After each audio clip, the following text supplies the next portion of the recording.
Amén. Así que me acompañan a orar, hermanos, en esta mañana. Y le decimos a nuestro Dios y buen Padre, gracias. Gracias por tu amor, por tu misericordia, Jesús. Gracias por la adoración. Gracias por lo bueno que tú eres. Gracias porque te hemos cantado, Señor. Y reconocemos que solo tú tienes el control. Reconocemos que tú tienes, Señor, el único del poder, Señor, de levantarnos. Por eso, Padre, bendice cada vida, bendice cada corazón que ha dispuesto en su corazón dar, Señor, ofrendas, diezmos. Multiplícaselo, Señor, y multiplícalo, Señor, para el avance de tu obra. Oramos, Padre, para que seas tú el que ponga a cada corazón el poder dar con alegría. Bendice también al que no puede, Señor. Bendícelo para que se alegre también dando. En el nombre de Jesús pasamos en este momento. Amén. Amén. Dios les bendiga, hermanos. Amén. Vamos a estar de pie en esta mañana para darnos un amoroso saludo, ¿verdad? En esta mañana voltea a los que están al lado suyo, a los que están enfrente, detrás, a los lados, ¿verdad? Salúdelos, dígales Dios les bendiga, qué gusto de verlos, qué bendición poder adorar junto a usted en este día, en esta mañana, gloria a Dios. Amén. Salúdele y dígale bienvenido, bienvenido a esta iglesia que te ama, bienvenido. Diga conmigo en esta mañana: yo te amo en el amor del Señor. Yo te amo en el amor del Señor. Te amo en el amor del Señor. Yo te amo en el amor del Señor. Diga, porque veo en ti, diga, porque veo en ti la gloria de mi Dios. Yo te amo porque veo en ti la gloria de mi Dios. Yo te amo en el amor del Señor. Aleluya. Un aplauso al Señor en esta mañana, hermanos. Bendito sea nuestro Dios. Agradecemos al ministerio, al equipo de alabanza y audiovisuales. Les agradezco a todos ustedes, hermanos, por estar aquí en esta mañana, día domingo. Ya aquí estamos, 17 de agosto de 2025, ¿verdad? Como que ya ha pasado un poco de tiempo desde que iniciamos el año. Ya van más de 8 meses, bueno, 7 meses y medio, ¿verdad? Casi 8 meses cumplido, mejor dicho. Pero seguimos, hermanos, con el enfoque, con la mirada puesta en nuestro Dios. Seguimos firmes por su gracia, adorándole y estudiando su palabra juntos. Para ello, hermanos, yo le quiero invitar que abra su Biblia en esta mañana, si es tan amable, y si lo pudiera hacer en el Evangelio de Juan, donde hemos estado realizando una serie que se titula Señales y Milagros. Dígalo conmigo: señales y milagros. Entonces estamos en esta serie que se titula Señales y Milagros, y hemos llegado hasta el capítulo 6 ya del Evangelio de Juan, donde estaremos viendo ya la cuarta señal de las 7 que Juan escribe, comparte en su Evangelio. Ya hemos visto una introducción, hemos visto la primera señal, que fue el convertir el agua en vino. La segunda señal, que fue la sanidad del hijo de un oficial. La tercera señal, que luego fue la sanidad de un hombre paralítico junto al estanque de Betesda. Y ahora estaremos en la quinta parte de la serie, que es la multiplicación de los panes y los peces, o como dice varios subtítulos de la Biblia, la alimentación de los 5,000. Esta es la cuarta señal que se describe aquí en el Evangelio de Juan. Y dicho de paso, hermanos, esta es la única, una de las únicas que yo sepa, creo que es la única que se comparte en los 4 evangelios. O sea, en Mateo, Marcos, Lucas y Juan. Es la alimentación de los 5,000, porque es muy importante, como lo vamos a ver en esta mañana. Así que si usted tiene ya el pasaje preparado, Juan capítulo número 6, ¿lo tenemos, hermanos? Muy bien, entonces vamos a leer solamente la primera mitad de lo que es, sobre todo lo que es la descripción, el relato del milagro mismo, y ya lo demás lo hablaremos sin necesidad de lectura. Así que comencemos, hermanos, desde el verso 1, por favor, nuestra lectura. Y para los que les gusta sincronizarse, yo voy a estar leyendo la traducción NBLA, la Nueva Biblia de las Américas. Así que si gusta sincronizarse, esa es la más cercana también a la Reina Valera. Dice la escritura de la siguiente manera, Juan 6, verso 1 en adelante. Después de esto, Jesús se fue al otro lado del mar de Galilea, el de Tiberias. Y una gran multitud lo seguía, pues veían las señales que realizaba en los enfermos. Entonces Jesús subió al monte y se sentó allí con sus discípulos. Estaba cerca la Pascua, la fiesta de los judíos. Cuando Jesús alzó los ojos y vio que una gran multitud venía hacia él, dijo a Felipe: ¿dónde compraremos pan para que coman estos? Pero decía esto para probarlo, porque él sabía lo que iba a hacer. Felipe le respondió: 200 denarios de pan no les bastarán para que cada uno reciba un pedazo. Uno de sus discípulos, Andrés, hermano de Simón Pedro, dijo a Jesús: aquí hay un muchacho que tiene 5 panes de cebada y 2 pescados. Pero ¿qué es esto para tantos? Hagan que la gente se siente, dijo Jesús. Y había mucha hierba en aquel lugar, así que se sentaron. El número de los hombres era de unos 5,000. Entonces Jesús tomó los panes y, habiendo dado gracias, los repartió a los que estaban sentados. Y lo mismo hizo con los pescados, dándoles todo lo que querían. Cuando se saciaron, dijo a sus discípulos: recojan los pedazos que sobran para que no se pierda nada. Ellos lo recogieron y llenaron 12 cestas con los pedazos de los 5 panes de cebada que sobraron a los que habían comido.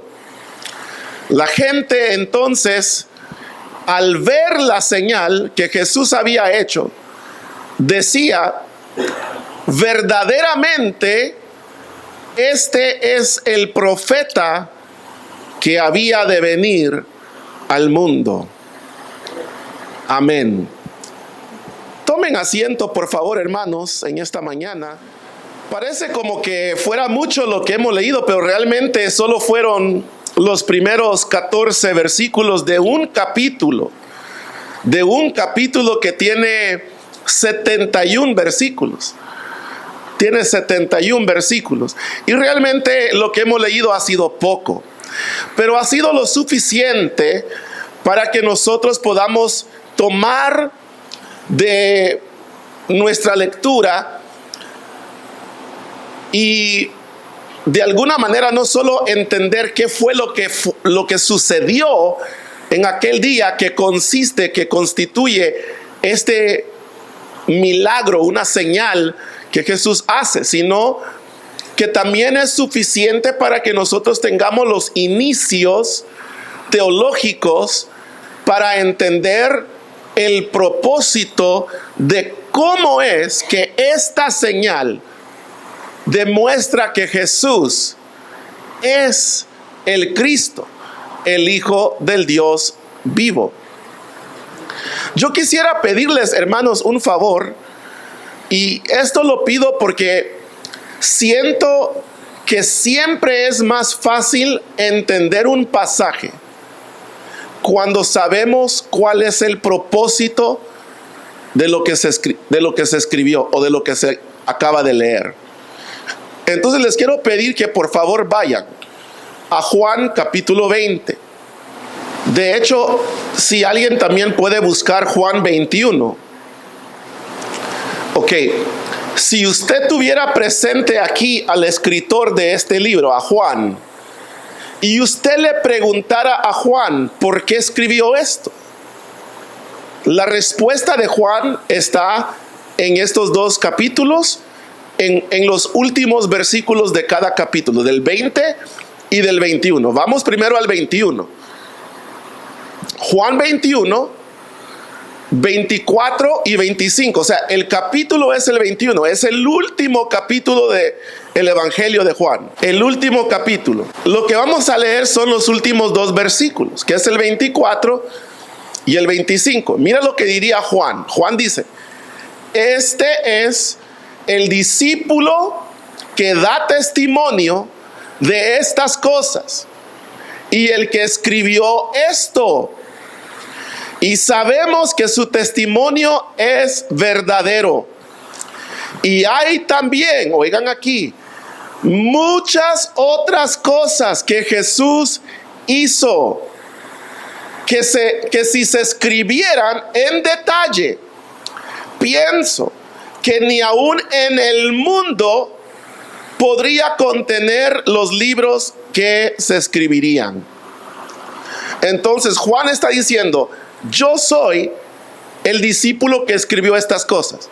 Mi testimonio es verdadero. Así como les escribo, así ocurrió, así pasó, así sucedieron las cosas. Y dice, es más, Jesús hizo muchas cosas más que si se fueran a escribir en detalle, pienso que ni en el mundo cabrían los libros que se habrían de escribir. O sea, eso es lo que dice Juan. Pero ahora, ¿cuál es el propósito? Y eso está en el capítulo 20, al final también. Los últimos dos versos del capítulo 20 son el verso 30 y el verso 31.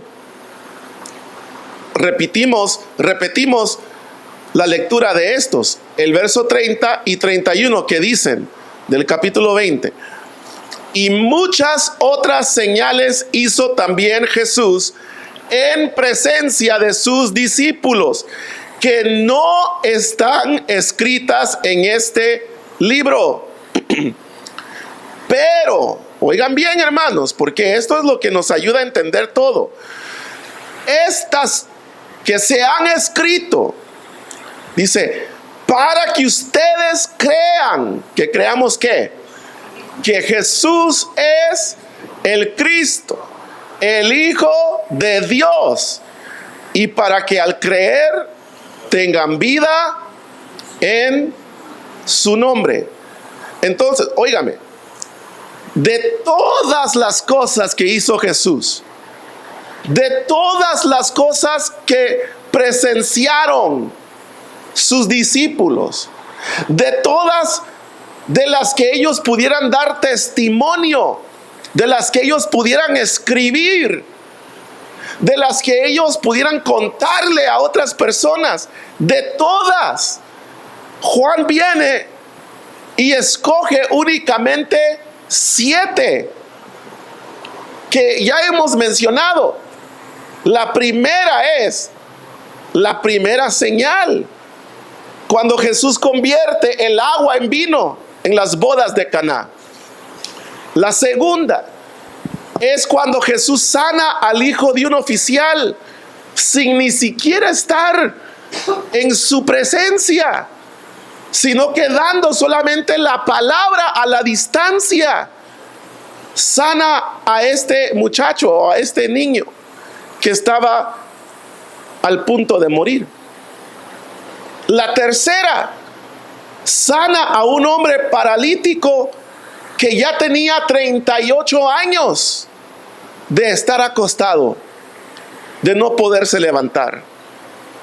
Y cuarto, tenemos esta historia de cuando Jesús multiplica los panes y los peces para alimentar a una multitud de 5,000 hombres, más mujeres y niños. Y todo esto que Juan decide escoger, porque hasta ahora solo llevamos la cuarta señal. Después de esta sigue cuando Jesús camina sobre el agua, cuando Jesús sana a un ciego que nació ciego, y cuando Jesús resucita a su amigo Lázaro de la muerte.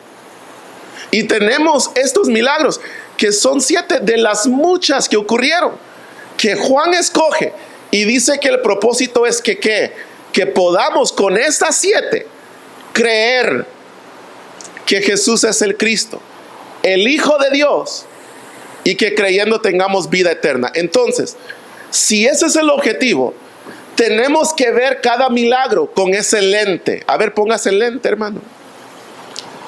Y diga, el lente es que este milagro me tiene que demostrar que Jesús es, ¿qué? ¿Qué, iglesia? Que Jesús es el Cristo, el Hijo de Dios. Que Jesús es el Cristo, el Hijo de Dios. Que Jesús es el Cristo, el Hijo de Dios. Entonces, cuando yo leo en Juan y veo una señal, me tengo que preguntar cómo esta señal me declara, me enseña, me confirma que Jesús es el Cristo, el Hijo de Dios. Porque la fe, hermanos, salvadora, la fe que conduce a la salvación, es la fe de creer que Jesús es el Cristo, el Hijo de Dios. Juan dice que creyendo eso, tendremos vida eterna. ¿Están entendiendo, iglesia? Yo creo que vamos a tener que tomarnos un receso de café fuerte, cargado, antes de cada mensaje, para que aprendamos a estar seguros, a ser partícipes del mensaje, a insertarnos, o sea, a entrar, a meternos dentro de lo que es la enseñanza y entender que aquí hay algo que Dios nos está hablando. Dios nos está diciendo a nosotros que Jesús, el Jesús del que hablan los evangelios, Mateo, Marcos, Lucas, Juan, es el Cristo, el Hijo de Dios, y que creyendo esto podemos tener vida eterna. Si alguien le llegara a preguntar a usted, a ver, ¿usted cree en Dios? Y usted dice sí. ¿Y usted cree en Jesús? Sí. ¿Y usted cree que Jesús es el Cristo? Sí. ¿El Hijo de Dios? Sí. A ver, ¿cómo lo cree? ¿Por qué lo cree? ¿De dónde saca usted eso? Estas señales son las 7 cosas que Juan usa para enseñarle a sus lectores, a su audiencia, y por qué no decir a las generaciones que ahora tenemos acceso a estos escritos, que Jesús es el Cristo, el Hijo de Dios. Estos son. Entonces, cada señal está señalando al Hijo de Dios. al Cristo de la gloria. Entonces, veamos esto ahora con ese lente. Porque esto no solamente es como en un truco, ¿verdad? Como decir, ¿verdad? Solo lo voy a hacer para que la gente se admire, se asombre, ¿verdad? No es por ese objetivo. Si usted va, digamos, a ciertos lugares, traen a personas que entretienen a la multitud. Allá en Las Vegas, por ejemplo, ocurre bastante, ¿no? Hacen shows y traen magos, traen especialistas que pueden hacer cosas extraordinarias.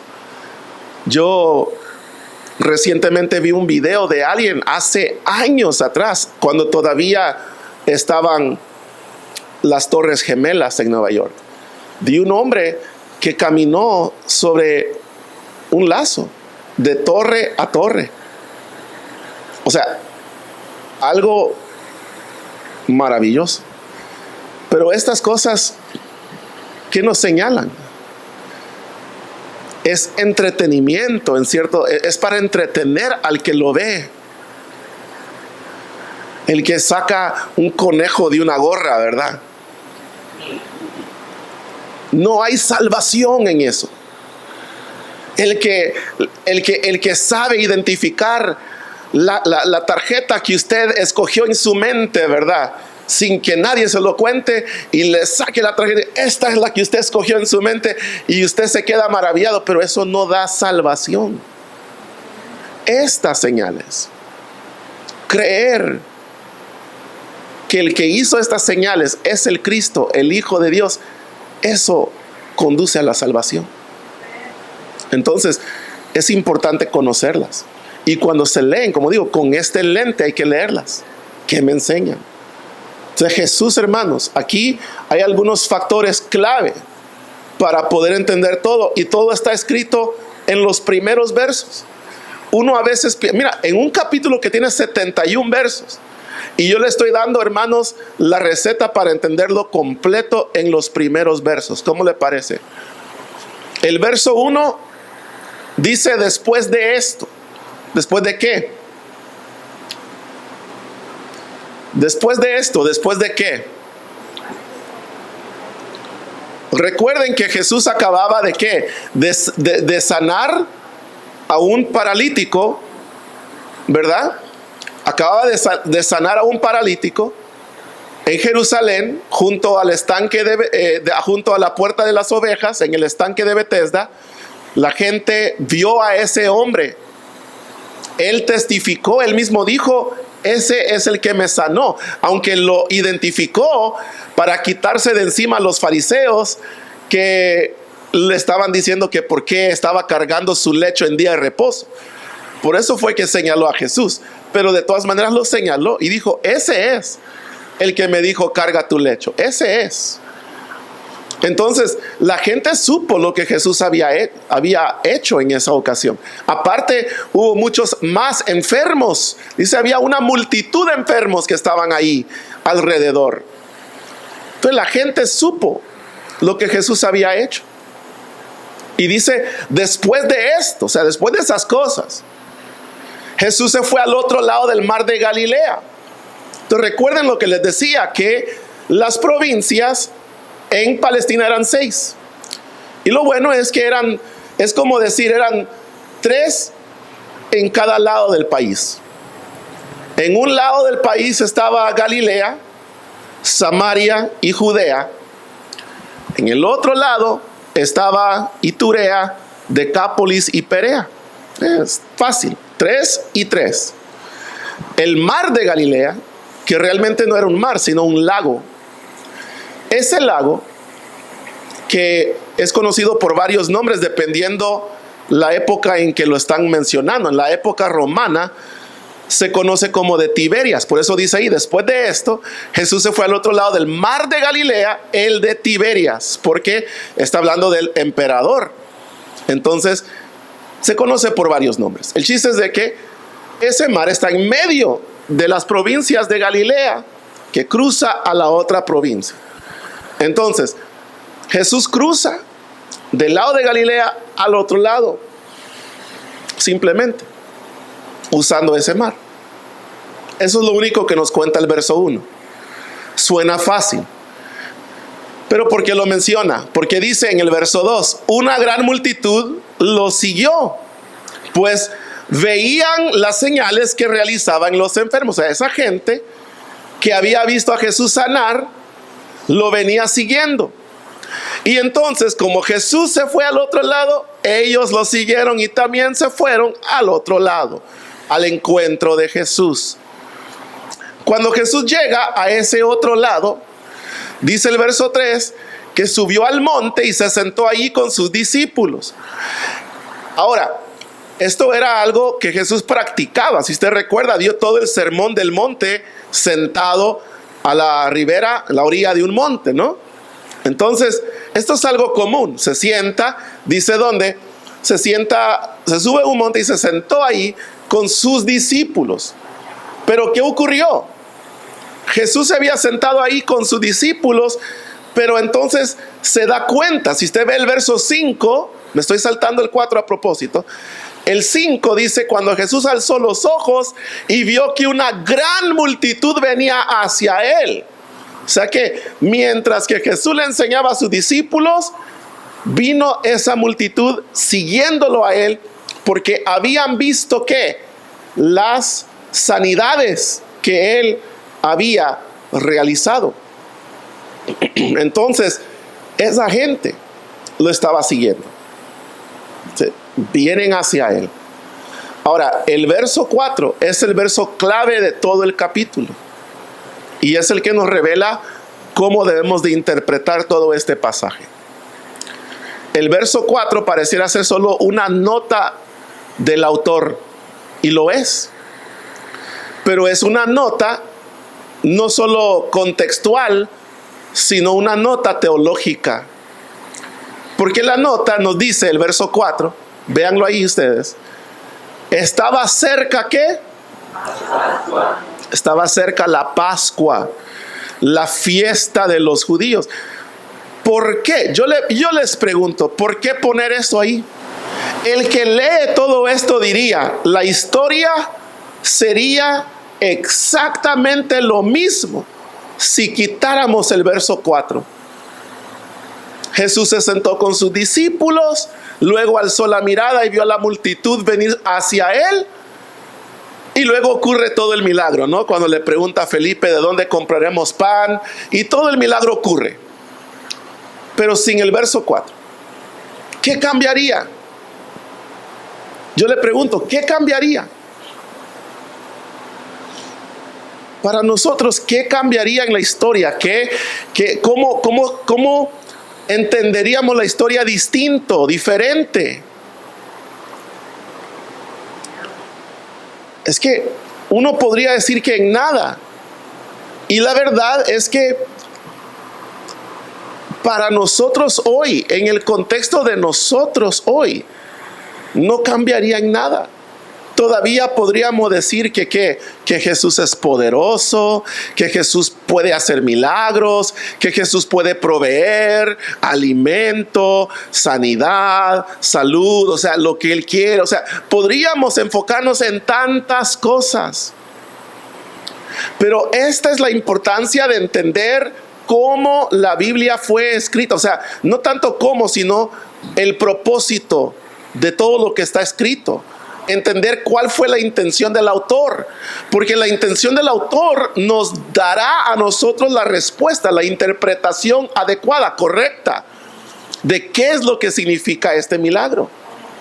Y el autor dice, estaba cerca la fiesta de los judíos, la Pascua. ¿Y qué es la Pascua? Yo sé que la mayoría aquí sabe. Si usted recuerda, la Pascua era la primera Pascua. Ocurre cuando los israelitas son esclavos en Egipto. Y Dios le dice a Moisés, ve al faraón, al rey de Egipto, y dile que deje ir a mi pueblo. Pero te adelanto, Moisés, Faraón se endurecerá y no los va a dejar ir.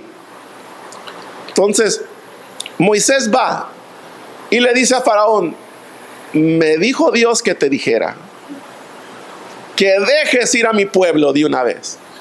Ahora, hermanos, ¿qué chiste tendría si el faraón dijera: ok, está bien, pues váyanse, se quieren ir, váyanse, no los quiero aquí a la fuerza?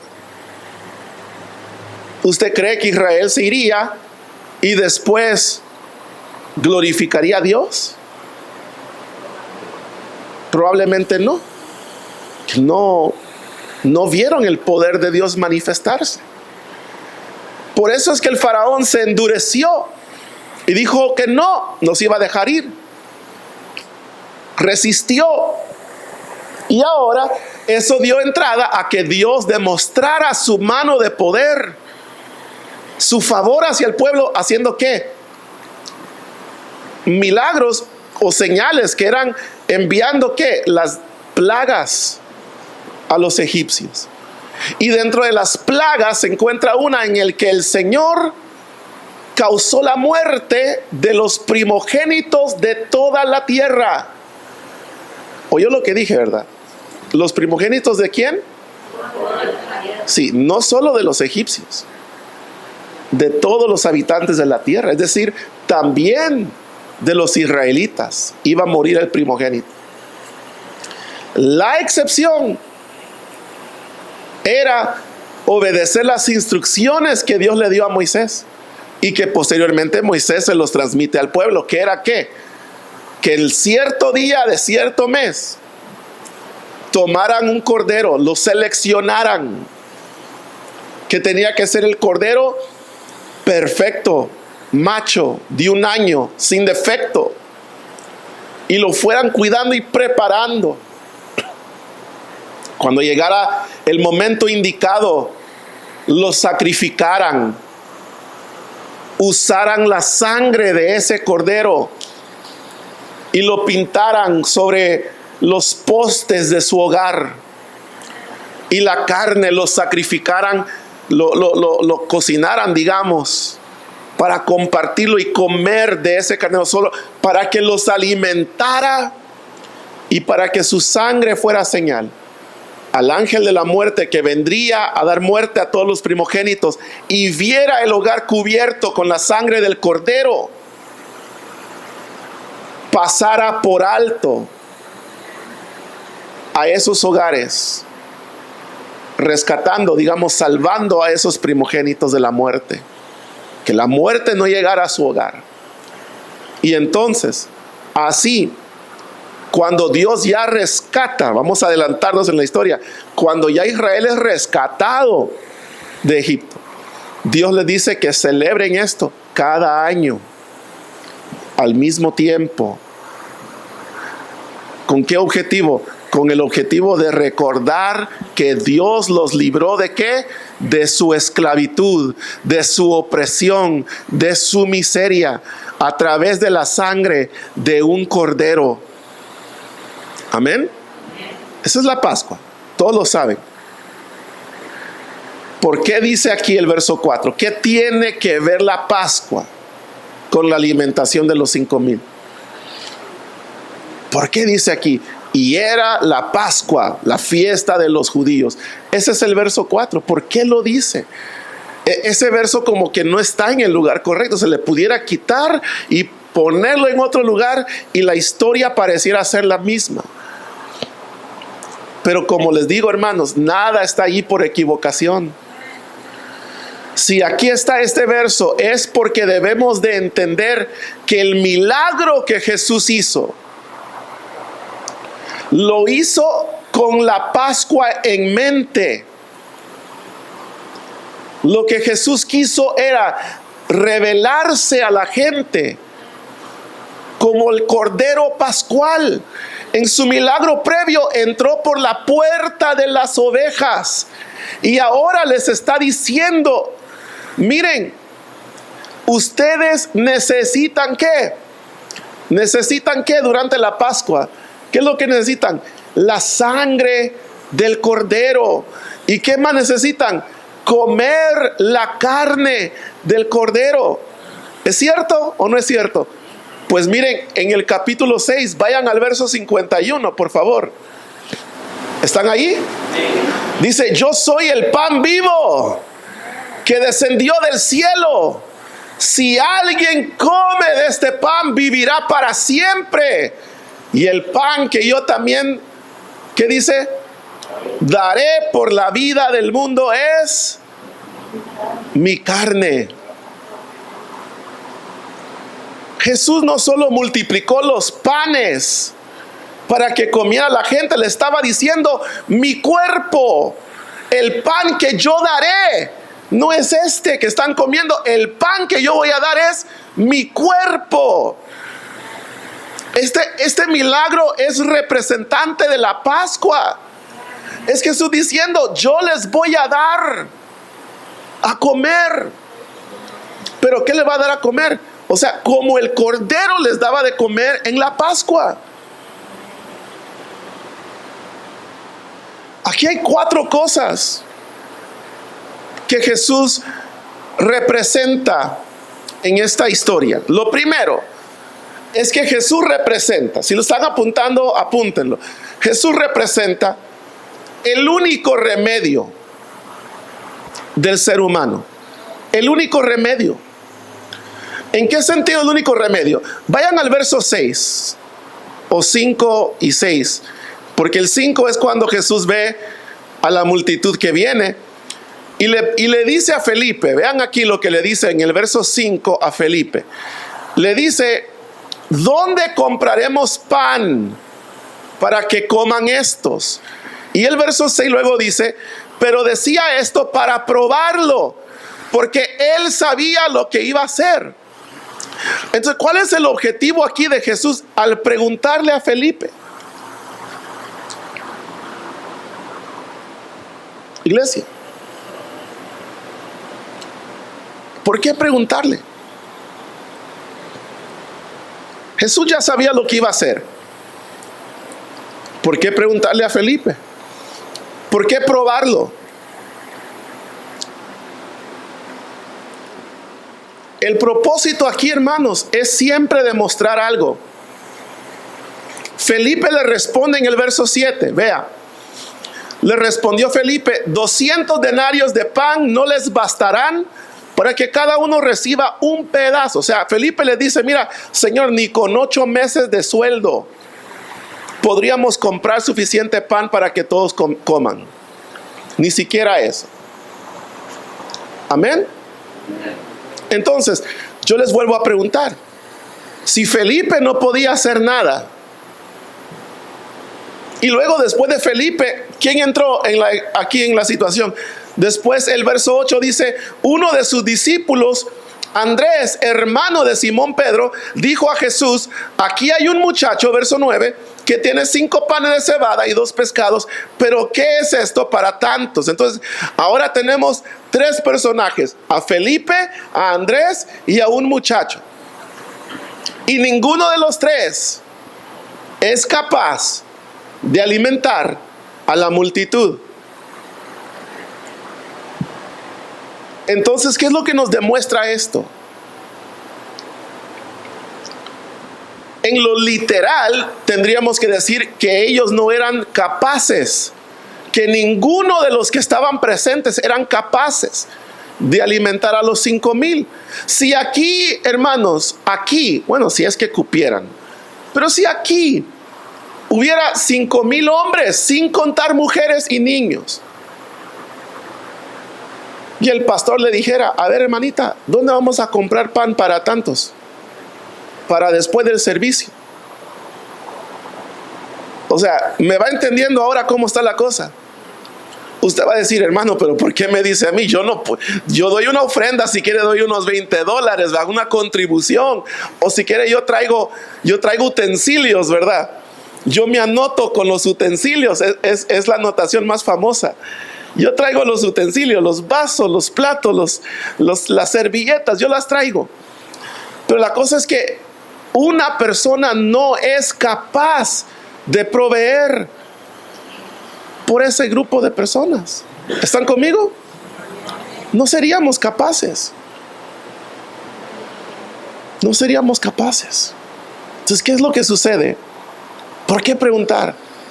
Y Andrés, ¿verdad? Dios bendiga a Andrés, porque Andrés siempre ha sido servicial, ha sido la persona que ha tratado de alguna manera u otra ayudar o traerle a alguien a Jesús. Él fue el que le trajo a Jesús a su hermano, a Simón Pedro. Le dijo: ven, hemos encontrado al Mesías, ven. Y se lo llevó y se lo presentó a Jesús. Y ahora aquí él es el que encuentra un muchacho y dice: mire, aquí hay un muchacho que trae 5 panes y 2 peces, ¿verdad? Aquí hay uno, pero no es suficiente para todos, pero por lo menos aquí hay uno. O sea, él buscándole solución al asunto por lo menos. ¿Me están entendiendo? El problema es que ninguno tendría el remedio total. Ahora aplíquelo a lo que es el verdadero problema que le estoy contando. Se trata de la Pascua, ¿no?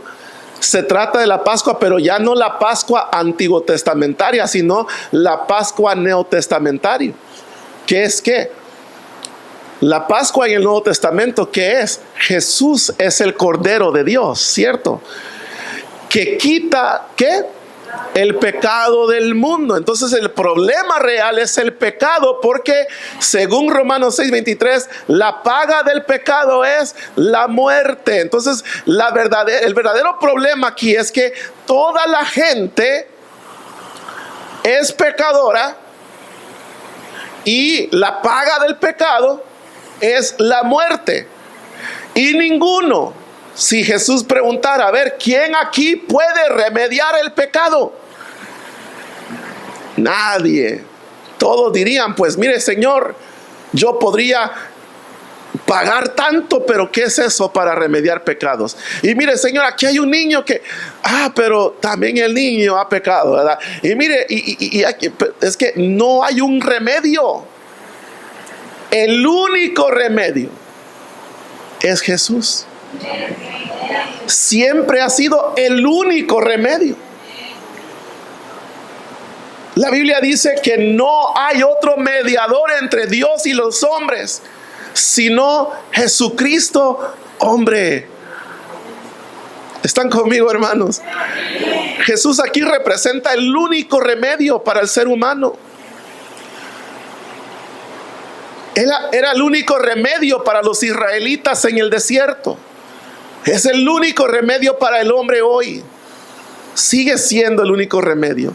Él es el camino y la verdad y la vida, y nadie llega al Padre si no es por medio de Él únicamente y exclusivamente, solamente.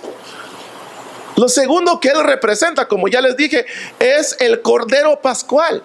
Es el único remedio, pero ese es el Cordero Pascual. Es lo que Él representa aquí. Él es el que a través de su sangre, a través de su carne, la salvación vendrá a cada hogar. Es a través de Él. Por eso se acercaba la Pascua de los judíos. Jesús sabía lo que estaba en la mente, lo que estaba en el corazón de cada uno de ellos. Lo andaban siguiendo porque seguramente, hermanos, como se acercaba la Pascua, sabían que Él, porque todo judío lo hacía para la Pascua, tenían que viajar a Jerusalén a celebrar. Entonces lo andaban siguiendo porque sabían que eventualmente iban a terminar ¿dónde? En Jerusalén, celebrando la Pascua. Y lo que querían era ver todo lo que Él hacía de Galilea hasta llegar a Jerusalén. Y Jesús, aprovechándose de la situación de tener presente esa multitud, se está de alguna manera dando a conocer a ellos, diciendo: yo soy su Cordero Pascual. Que, hermano, no es nada diferente a cómo inicia Juan su evangelio.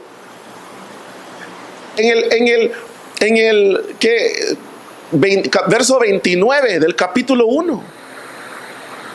Una de las primeras cosas que nos cuenta Juan es que Juan el Bautista lo ve y le dice a la gente: he ahí el Cordero de Dios que quita el pecado del mundo. O sea, esto es un tema recurrente. Jesús es el Cordero. Jesús es el Cordero. Jesús es el Cordero. Entonces aquí Jesús está dando a conocer, les está diciendo: yo soy el remedio para lo que necesita el hombre. El hombre es incapaz de proveer la sangre, el hombre es incapaz de proveer la carne, pero el Cordero de Dios lo puede dar. El Cordero de Dios puede dar su sangre y su carne. Lo tercero que Jesús representa aquí es que Él es superior a Moisés. Él es el único remedio 1. Él es el Cordero Pascual 2. Y Él es superior a Moisés 3. ¿Por qué digo esto? Vea cómo respondió la gente, cómo reaccionó en el verso 14. ¿Cómo reaccionó la gente ante este milagro, esta señal?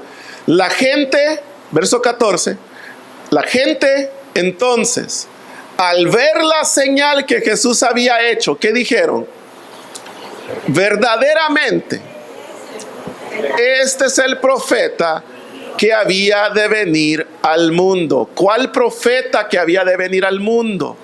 Si ustedes van al capítulo 1, vayan al capítulo 1, por favor. El 19, vamos al 19, leámoslo completo allí.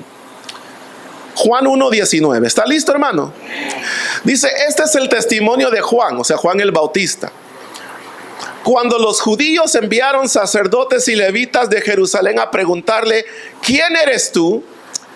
Y él confesó, no negó, sino confesó, dice: yo no soy el Cristo. Entonces 21 le pregunta: entonces ¿qué? Le preguntaron: ¿eres Elías? Le dijo que no lo soy. ¿Eres el profeta? Esa pregunta es la misma pregunta que se están haciendo ahora la multitud. ¿Será el profeta? ¿Cuál profeta?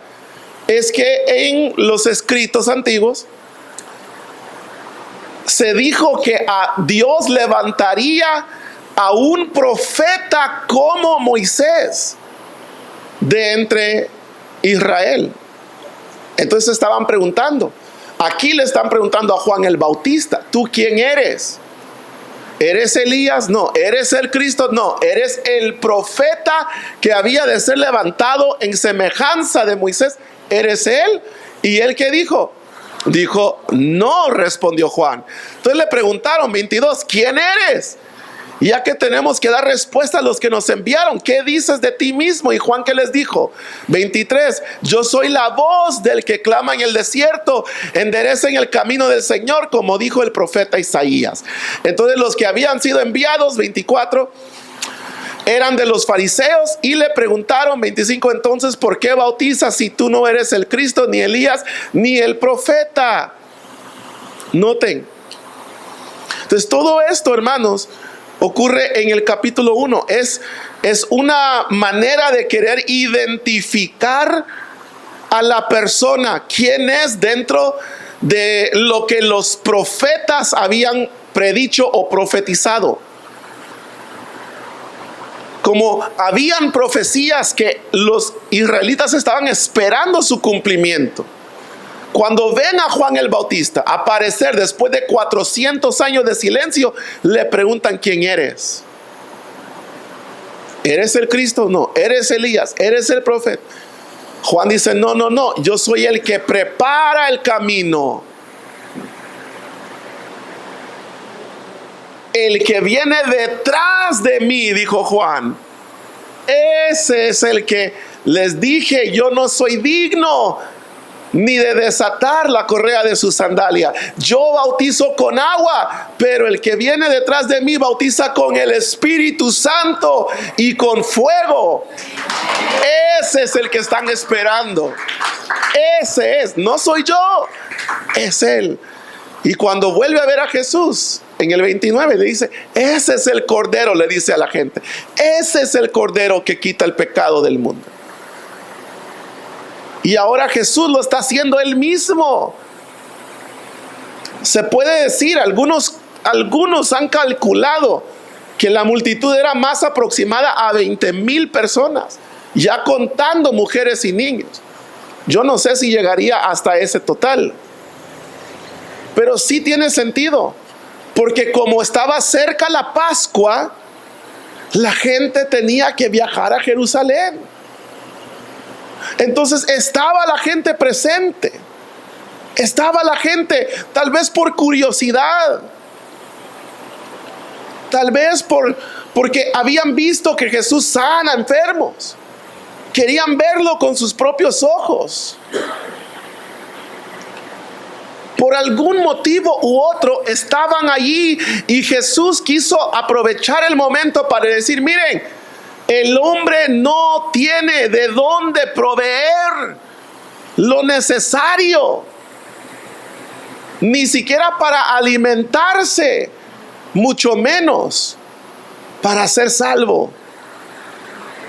Yo soy el Cordero, mi sangre y mi carne daré para que ustedes tengan salvación. Y tercero, yo soy superior a Moisés. ¿Por qué? Porque esta gente dijo en el verso 14: este verdaderamente es ¿quién? El profeta que iba a venir. Ellos lo habían identificado como el profeta similar a Moisés. Entonces vea, Jesús ahora se dedica a comprobar que Él no es igual a Moisés, que Él es distinto a Moisés. A ver, dígame primero una cosa. Cada vez que usted ha visto o leído de Jesús participar en una cena en las Escrituras, ¿ha sido Él el invitado o el anfitrión?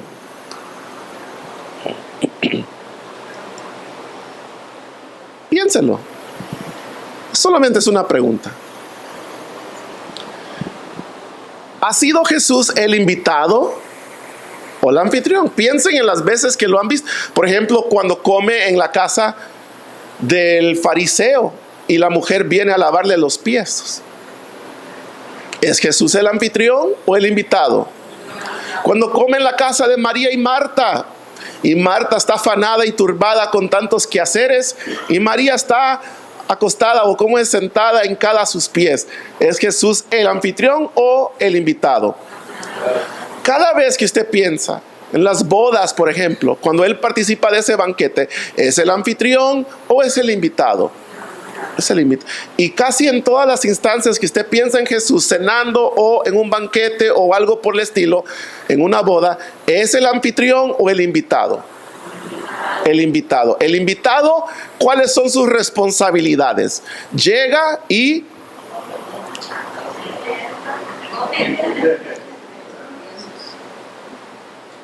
pero el anfitrión, desde que usted entra, te dice: a ver, toma asiento, te sirve, y al final recoge. Piensa en la alimentación de los 5,000. A ver, dile a la gente que se siente. Y había mucho pasto ahí, y se sentaron. Y Jesús, ¿qué hizo? Dio gracias por el pan y les sirvió. Y al final, ¿qué dijo? A ver, vayan y recojan. ¿Era Jesús aquí el invitado o era el anfitrión? Prácticamente el que estaba proveyendo el servicio, proveyendo el alimento, proveyendo la experiencia. ¿Quién era aquí? Era Jesús. Y cuando ustedes van, esto, hermanos, para que se ubiquen bien, después del verso 14, cuando la gente dice: este ha de ser el profeta, el verso 15 dice que cuando ellos dedujeron así, dijeron: este es el profeta, lo que ellos querían hacer era hacer a Jesús rey a la fuerza. Y Jesús se retiró de ellos. Se retiró, y viendo cómo los demás evangelios narran la historia, antes de que Él se fuera, le dijo a sus discípulos: vamos a encontrarnos al otro lado del mar de Galilea. Súbanse a la barca y váyanse al otro lado, allá nos vemos. Y Él se fue al monte y oró solo. de noche, o sea, la cuarta vigilia de la noche, dice, es que Jesús se fue a ellos, ¿cómo? Caminando sobre las aguas. Eso lo vamos a ver el próximo domingo, con el favor de Dios. Pero después de ese episodio, después de esa señal de caminar sobre las aguas, llegan al otro lado y se salen de la barca. Y vean aquí el verso, el 21 dice: entonces ellos querían recibir a Jesús en la barca, y la barca llegó enseguida a la tierra donde iban. Ahí está, llegaron al otro lado. El 22 dice: al día siguiente, es decir, cuando ya amanecieron, ¿verdad? Todos los que habían comido los panes y los peces se habían acostado, amanecieron al siguiente día. Y mira lo que dice: la multitud que había quedado al otro lado del mar se dio cuenta de que allí no había más que una barca, y que Jesús no había entrado en ella con sus discípulos, sino que sus discípulos se habían ido solos. Vinieron otras barcas de Tiberias cerca del lugar donde habían comido el pan después de que el Señor había dado gracias. Por tanto, cuando la gente vio que Jesús no estaba ahí, ni tampoco sus discípulos, se subieron a las barcas y se fueron a Capernaum buscando a Jesús. Y cuando lo hallaron, o sea, recuerden, ellos, su intención de ellos es hacerlo rey. Entonces, cuando lo encontraron, le dijeron que: Rabí, ¿cuándo llegaste acá? Esta es otra señal, hermanos, porque ellos aquí están viendo que Jesús llegó sin barca al otro lado. Lo habían visto de noche, vieron que solo había una barca, vieron que los discípulos se subieron sin él en la barca. Por eso que ellos se quedaron, porque dijeron: Jesús aquí se queda, aquí nos quedamos nosotros. Sus discípulos se fueron, y de madrugada se fue Jesús caminando sobre las aguas. Al siguiente día lo encuentran allá y dicen: ¿y cómo llegaste?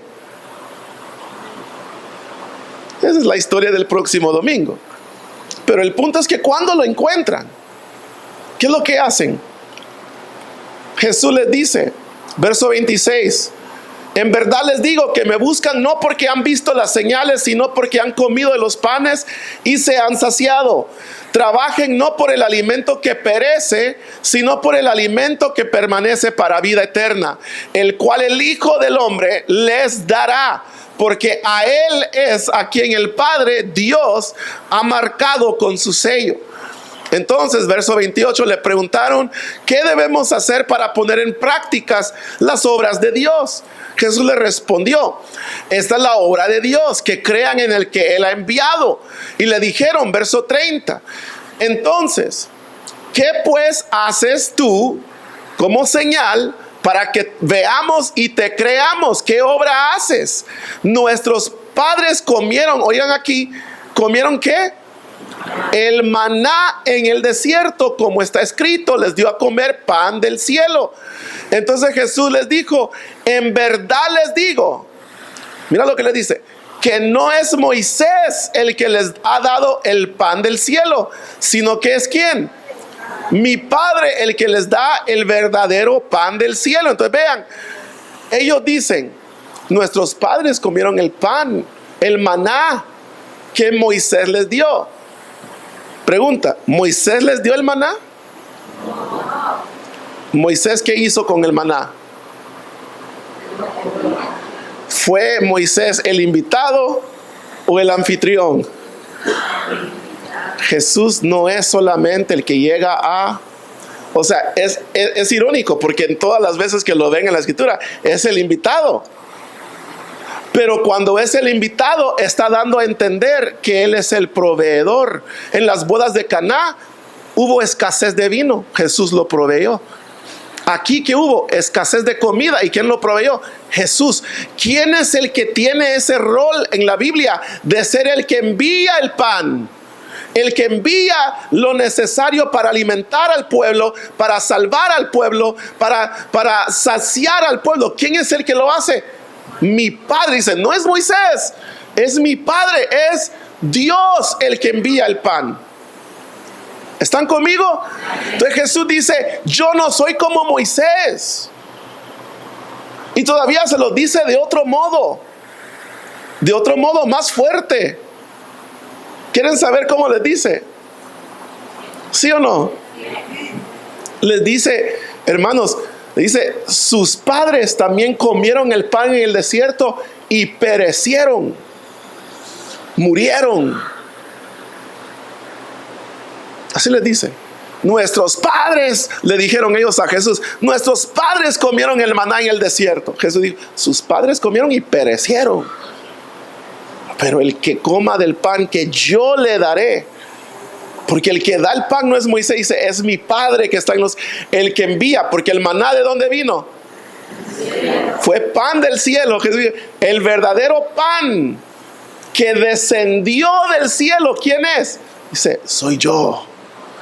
Yo soy el pan que descendí del cielo, que es mi Padre me envió a ustedes. Y el que coma de mi carne vivirá.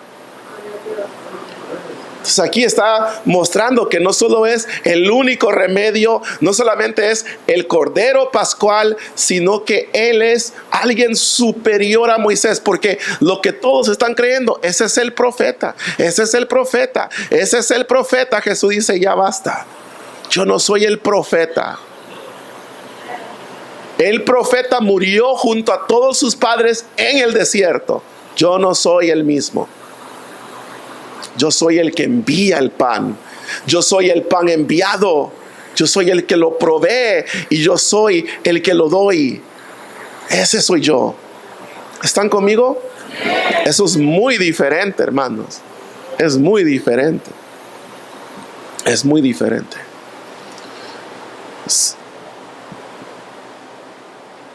Lo último, aparte de decir que Jesús es superior a Moisés, Jesús es superior al maná.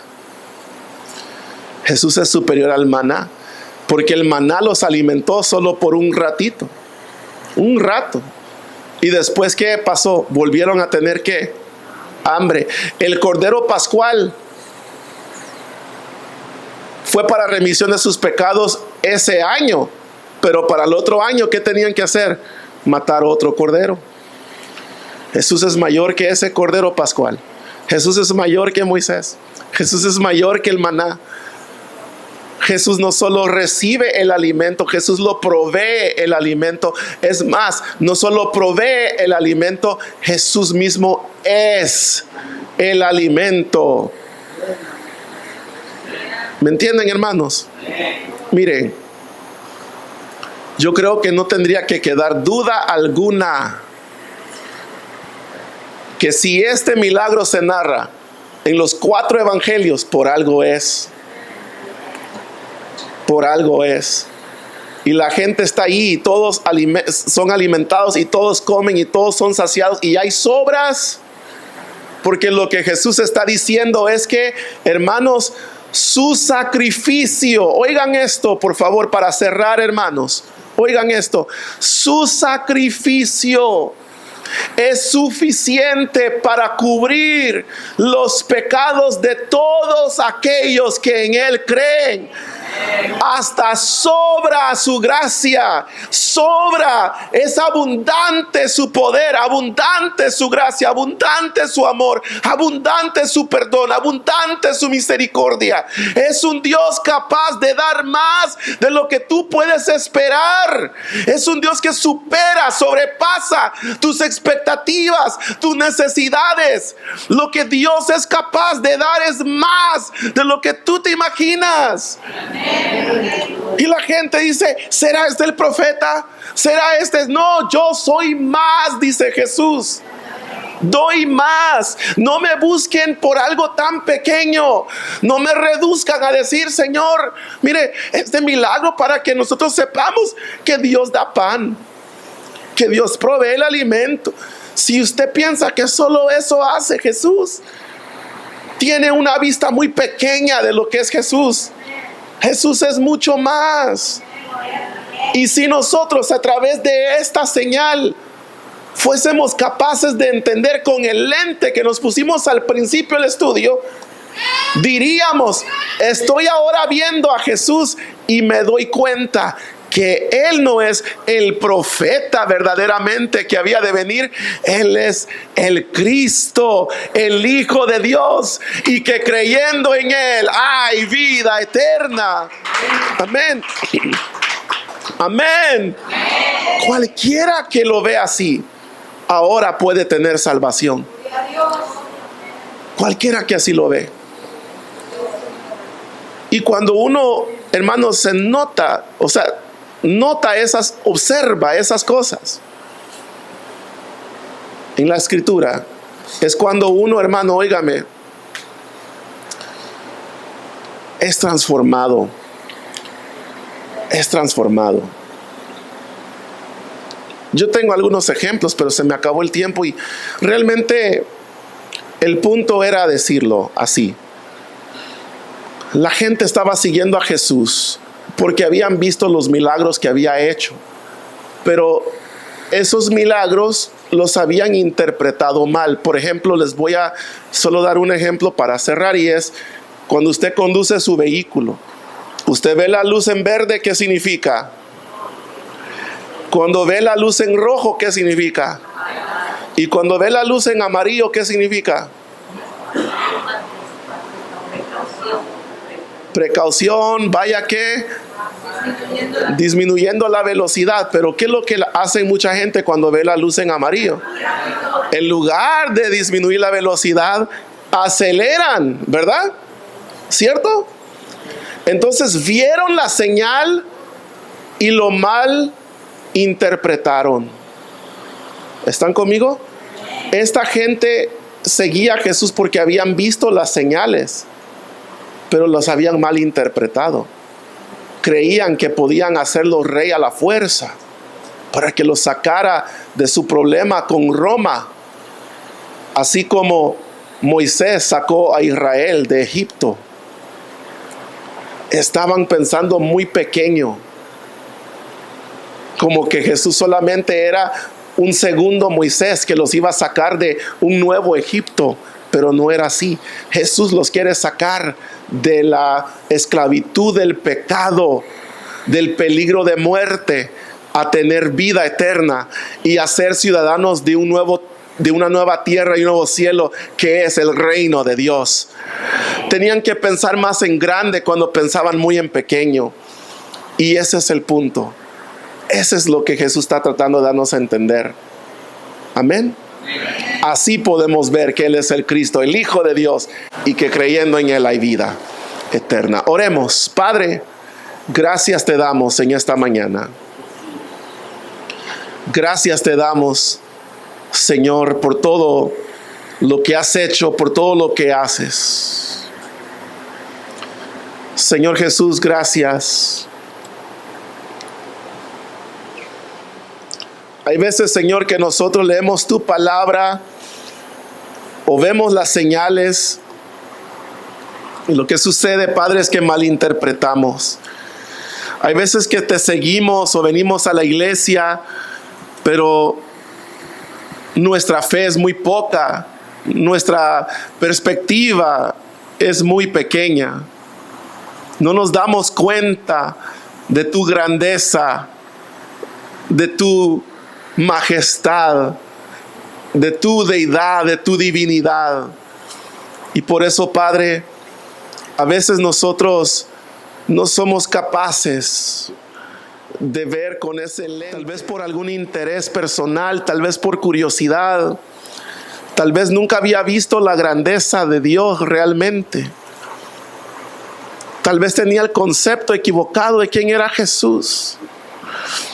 Tal vez lo veía como un simple profeta o un simple hombre que obraba milagros, sanidades. Era un sanador. Y ahora te veo, Señor, bajo otro lente. Ahora te veo como Salvador. Ahora te veo como Cordero Pascual.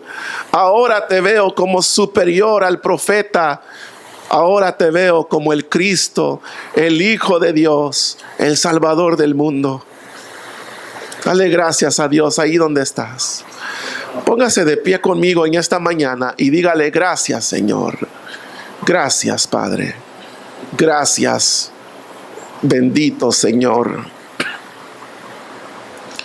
Gracias, bendito Señor. Y este pueblo dice, amén. Dele un aplauso al Señor en esta mañana.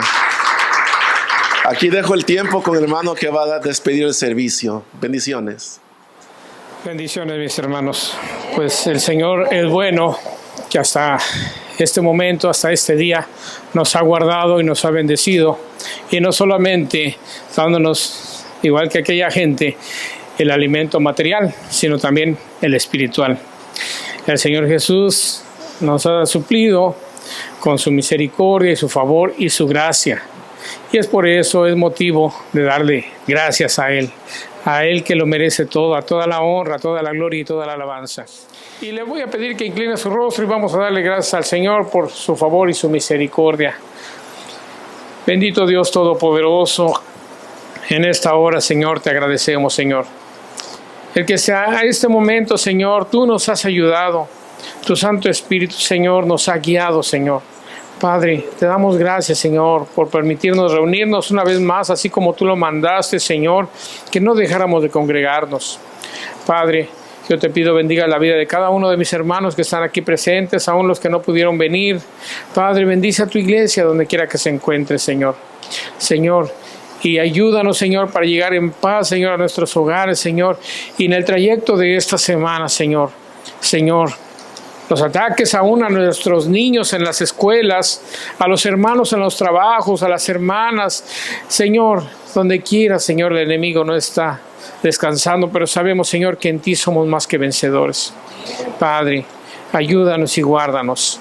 En el nombre glorioso de Cristo Jesús te pido también, Señor, que sigas dando la sabiduría a nuestro hermano pastor y esa ayuda que le has dado a través de su esposa, Señor, que sigan ellos adelante, Padre, para que tu obra, Señor, siga fluyendo. En el nombre de Cristo Jesús te damos muchas gracias, Padre. Amén y amén. Despídase de su hermano, salúdelo y dígale, nos vemos en el siguiente servicio. El Señor les bendiga, mis hermanos.